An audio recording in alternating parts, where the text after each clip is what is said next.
नमस्कार दोस्तों, मेरा नाम श्याम पाठक है। मैं अभिनेता हूं और आज आप सबके साथ मेरी अब तक की जो जर्नी रही है वो शेयर करने आया हूं। मेरा जन्म मुंबई में हुआ। मुंबई का एक सबब है घाटकोपर। वहां पर 12 जून 1972 को मेरा जन्म हुआ और हम वहां रहते थे। जिस घर में मैं रहता था वो चॉल सिस्टम था। मुंबई वालों को चॉल सिस्टम के बारे में पता है। 180 स्क्वायर फीट का घर था जिसमें हॉल, किचन, सारी चीज़ें आ गई और वहीं पर मैं पला बड़ा। ज़िंदगी के पहले 25 साल मैंने वहाँ गुजारे। मेरी जो स्कूलिंग हुई, जो शिक्षा प्राप्त की मैंने, तो सबसे पहला स्कूल मेरा था MD Bhatia English medium high school और उसके बाद मैंने जो कॉलेज ज्वाइन की वो KJ Somaiya college of arts and commerce जो घाटकोपर में ही थी। और वो जो इलाका था वो typical Gujarati middle class families का इलाका था और मैं भी बहुत ही लोअर मिडिल क्लास फैमिली में मेरा जन्म हुआ था। माई फैमिली कंसिस्टेड ऑफ मतलब मैं, मेरे पिताजी, मेरी माँ और मेरी बड़ी बहन, हम 4 लोग फैमिली में रहते थे और बहुत अच्छी एक मेरा बचपन रहा है। लेकिन जो मेरा अहम मेरी ज़िंदगी का जो एक अहम पॉइंट है, मतलब मैं एक्टर बना, तो मैं एक्टर कैसे बना और क्यों बना, उसकी बात अगर मैं आपसे शेयर करूं तो उसका जो बीज है वो बचपन में शायद बोया गया था कि उस ज़माने में एक स्पिरिचुअल ऑर्गेनाइजेशन था स्वाध्याय परिवार, जिनके प्रणेता थे परम पूज्य श्री पांडुरंग शास्त्री आठवले। तो उनका बड़े लोगों के लिए एक हर संडे को सत्संग होता था, यंग लोगों के लिए एक DBT करके होता था, डिवाइन ब्रेन ट्रस्ट, और बच्चों के लिए बाल संस्कार केंद्र चलता था जहाँ पे मेरे मम्मी मुझे और मेरी सिस्टर को भेजते थे। हर सैटरडे संडे हम वहाँ जाते थे। 1 घंटे की वहाँ क्लास होती थी जहाँ पे स्टोरी टेलिंग होती थी, अच्छी अच्छी बातें होती थी, श्लोक सिखाए जाते थे, स्तोत्र सिखाए जाते थे। और वहाँ उनका सालाना एक प्रोग्राम होता था, वसंत उत्सव। वसंत ऋतु में वो उत्सव मनाया जाता था जिसमें एक नाटक का मंचन होता था। तो उस नाटक के मंचन के लिए जब कास्टिंग होती थी, ऑडिशन होती थी, मैं उस वक्त 6, 7, 8 साल का रहा होऊंगा। तो अक्सर ऐसा होता था कि 2-3 साल जब भी बात आती थी नाटक की और ऑडिशन होता था तो कोइंसिडेंटली मेरा सिलेक्शन होता था मेन रोल प्ले करने के लिए और मैं फिर रिहर्सल करता था और फिर वहाँ 20, 25, 30, 40, 50 लोगों के बीच में वो एक्चुअली परफॉर्मेंस होती थी और परफॉर्मेंस होते ही जैसे तालियां बजती थी, लोग आकर के शो के बाद मिलते थे, वाहवाही होती थी। तो वो मेरे छोटे से 8 साल 7 साल के बच्चे के मन को बड़ा मतलब भाती थी, वो चीज़ें बड़ा प्रभावित करती थी। अच्छा लगता था कि यार क्या बात है कि स्टैंडिंग ओवेशन मिल रहा है या लोग तालियां बजा रहे। शायद यहाँ वहाँ वो बीज रोपा गया होगा, ऐसा मुझे अभी लगता है। और मैं जब स्कूल में था तो रोटरी का जो रोटरी होता है, रोटरी क्लब का, स्कूल के बच्चों के लिए इंटरेक्ट क्लब होता है, तो मैं अपने स्कूल को रिप्रेजेंट करता था इंटरेक्ट क्लब की ओर से और अलग अलग जगहों पर जाकर के प्रोग्राम्स करता था। कभी मिमिक्री, कभी स्टोरी टेलिंग, ऐसा कुछ करता था और अच्छा लगता था। तो कल्चरल एक्टिविटीज़ में मैं स्कूल में एक्टिव था और अपने स्कूल को रिप्रेजेंट भी करता था। लेकिन जब मेरे कॉलेज शुरू हुई, मतलब जब मैंने 10th क्लियर करके जब मैं 11th स्टैंडर्ड में आया, घर के मेरे हालात कुछ ऐसे थे कि मैंने डिसाइड किया कि मुझे जॉब भी करनी है। तो सुबह 7 से 10, साढ़े 10, 11 बजे तक मेरी कॉलेज होती थी और उसके बाद मैं जॉब करता था और मैंने कई और जॉब्स किए। मतलब अगर आपको एक एग्जांपल बताऊं तो कपड़ों की दुकान में मैंने एज ए सेल्समैन काम किया और हमारे जो मालिक थे उनका ऐसा था कि मैं शायद बात करने में अच्छा था, तो उनका ये रूल था कि जितने भी सेल्समैन है, कोई भी कस्टमर आएगा तो सबसे पहले श्याम कपड़े दिखाएगा, मतलब सबसे पहले अटेंड श्याम करेगा, बाद में फिर दूसरा सेल्समैन करेगा। और कई बार ऐसा होता था कि मेरे क्लास में जो मेरे साथ पढ़ती कोई लड़की है वो वहाँ कपड़े लेने अपनी मम्मी के साथ आई है, तो बड़ा एम्बेरसिंग मोमेंट हो जाता था। बट दैट वाज एक फेज़ था और वहाँ से भी मैंने बहुत कुछ सीखा ज़िंदगी के बारे में, बहुत करीब से ज़िंदगी को देखा। और कॉलेज मेरी खत्म हुई, जैसे ही कॉलेज कंप्लीट हुई उस दौरान, मतलब ये 5 साल के दौरान मेरी जो ये थिएटर की एक्टिविटीज़ थी या कल्चरल एक्टिविटीज़ थी उसने बैक सीट ले ली थी, क्योंकि सुबह कॉलेज और शाम को मैं जॉब करता था। और कॉलेज ख़त्म होने के बाद, ग्रेजुएशन ख़त्म होने के बाद मैंने बिना, मतलब मेरे लिए ज़्यादा सोचने का स्कोप नहीं था, क्योंकि मेरी मम्मी का ड्रीम था कि मैं चार्टर्ड अकाउंटेंट बनूँ, CA बनूँ। तो मैंने CA के लिए कोर्स के लिए रजिस्टर कर लिया दूसरे ही दिन जाके, और फिर मेरी आर्टिकलशिप शुरू हुई, जो ट्रेनिंग होती है CA की पढ़ाई के लिए 3 साल की, तो वो शुरू हुई। उसी दौरान मैं एग्ज़ाम्स लिखने लगा, तो इंटरमीडिएट की एग्ज़ाम्स होती है, उसके 2 ग्रुप होते हैं, तो दोनों ग्रुप एक अटेम्प्ट में मेरे एक साथ क्लियर हुए।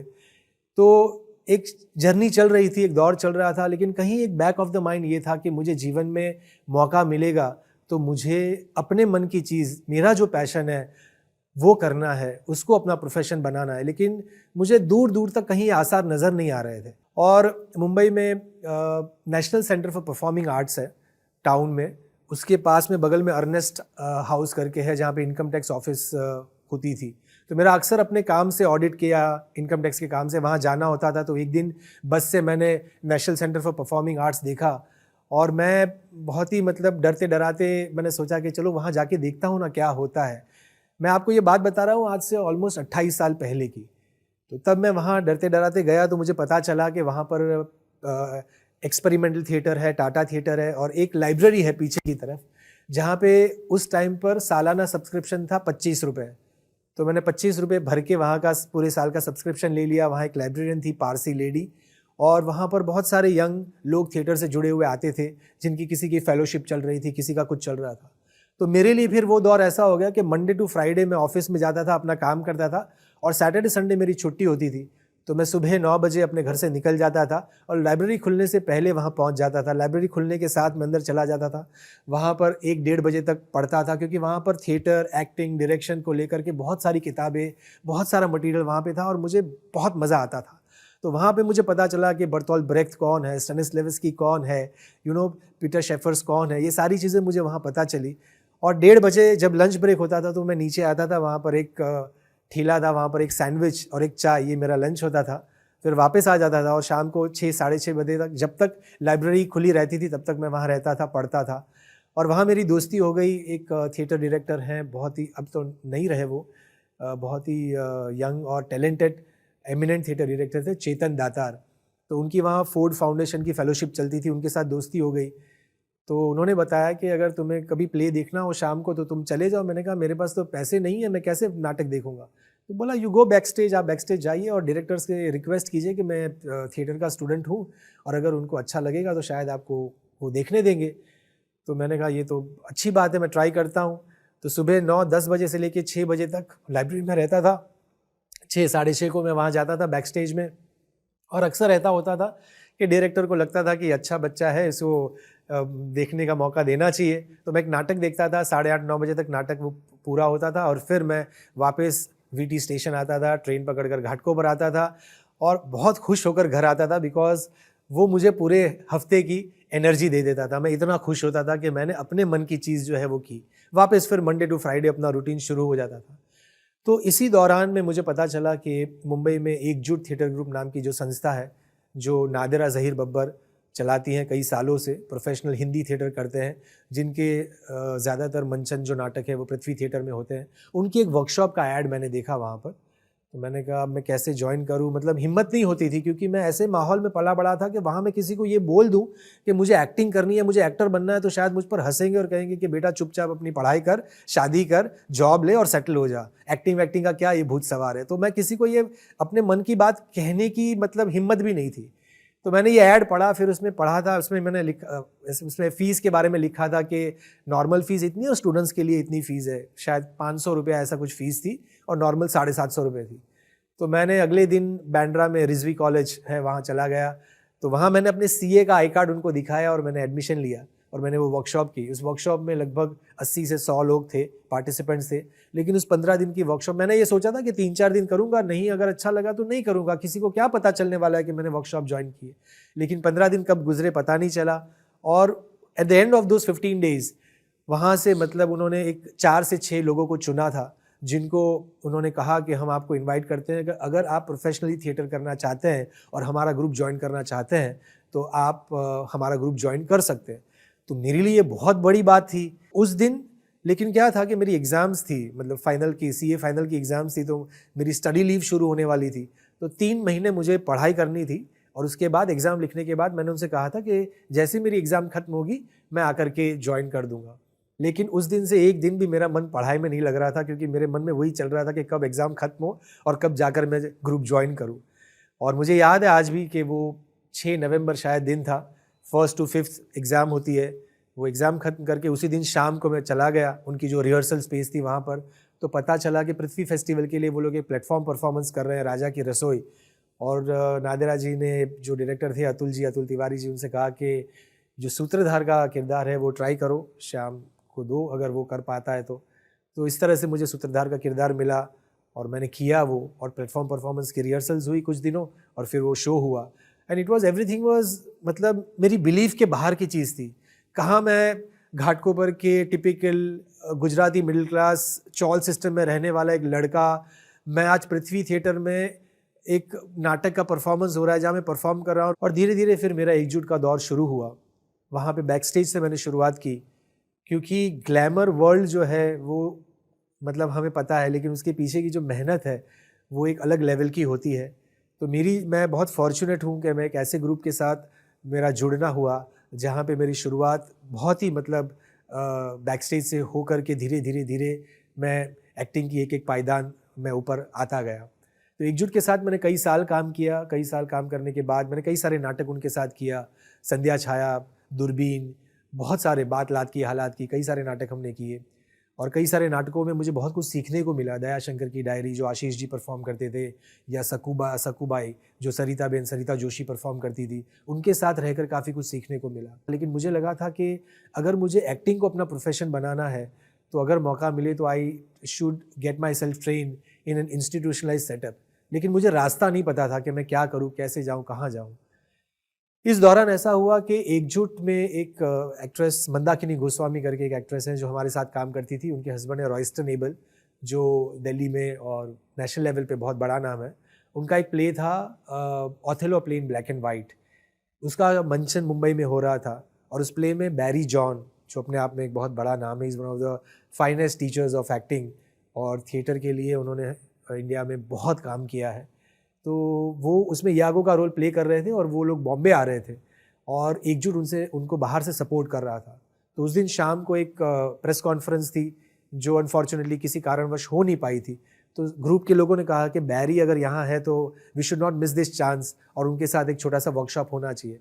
और बैरी के साथ वो वर्कशॉप हुआ तो पहली बार मुझे पता चला बैरी जॉन के बारे में, उनके काम के बारे में, उनके ग्रुप के बारे में, उनके स्कूल के बारे में, काफ़ी सारी चीज़ें पता चली। और मैं बहुत इंस्पायर हुआ और मुझे लगा कि मुझे इनके साथ काम करना है और मुझे उनके अंडर जा कर के सीखना है। लेकिन मैं कैसे जाऊं मुझे पता नहीं था, रास्ता नहीं पता था। तो फिर मैंने हिम्मत करके कुछ दिनों के बाद उनको एक लेटर लिखा जिसमें ये लिखा कि I am a student of theatre, मैं आपके साथ काम करना चाहता हूँ, बट मेरे पास पैसे नहीं है फ़ीस के, तो अगर कोई स्कॉलरशिप हो या ऐसा कोई हो तो आप मुझे प्लीज़ बताइए, अदरवाइज़ आई प्रॉमिस टू पे back after 2 years when I will start earning.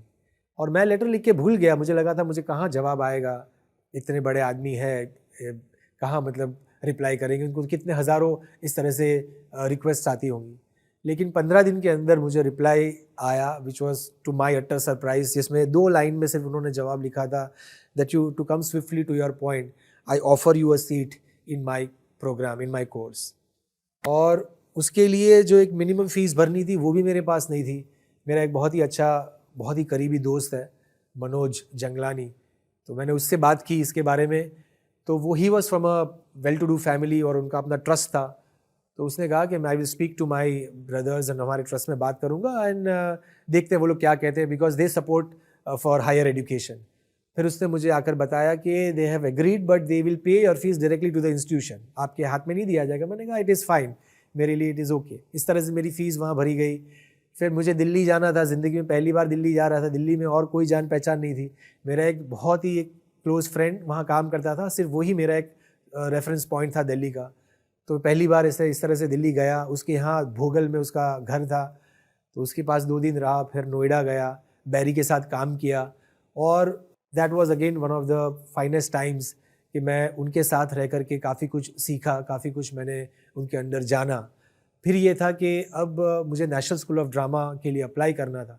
लेकिन जब मेरी बैरी से इस बारे में बात हुई तो उन्होंने कहा कि आई थिंक आपने काफ़ी थिएटर किया है, you should go back to Bombay and start working professionally. But मेरा ड्रीम था, तो उन्होंने कहा था कि अगर आपका ड्रीम है तो I will guide you, support you. NSD का जो एडमिशन है, मतलब आप सब शायद जानते होंगे कि बहुत सारे एप्लीकेशंस हर साल आते हैं और उनके अलग अलग राउंड्स होते हैं। प्रिलिमिनरी राउंड, फिर उनका इंटरव्यू का राउंड होता है, फिर फाइनल राउंड ऑफ सिलेक्शन होता है। तो इस तरह से मतलब उसमें ऑलमोस्ट 15-20-25 हज़ार एप्लीकेशन आते हैं, उसमें से पहले ही फिल्ट्रेशन होता है।